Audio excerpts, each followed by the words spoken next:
Бионариум СОГУ начал производство кленового сиропа. Проект для России нетрадиционный. В ВУЗе считают, что продукция сможет конкурировать с зарубежными аналогами.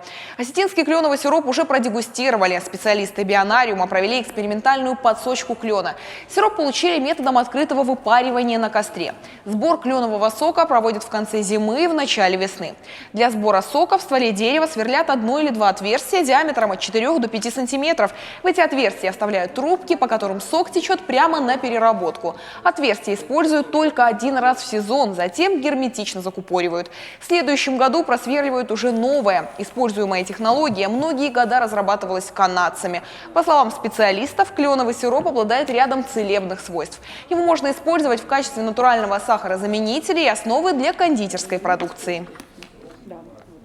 Клен у нас растет везде, но именно чистый древостой он начинает образовывать на высоте от 1100 метров до 2100 метров. Это не пойдет на массовый рынок, да, но в принципе представляет республику и как презент, как подарки, да, такой эксклюзивный продукт можем, да, попробовать. Освоена технология. То есть эта технология не характерна вообще для России. Дальнейшая разработка, возможно, это уже на основе того, что есть, предложение каких-то вариантов пищевых продуктов. Там, например, это могут быть различные напитки брожения, это может быть добавление в какие-то мучные кондитерские изделия, и не обязательно. То есть, но здесь вопрос, конечно, удорожания идет самой продукции. Здесь эти все вещи уже нужно бывает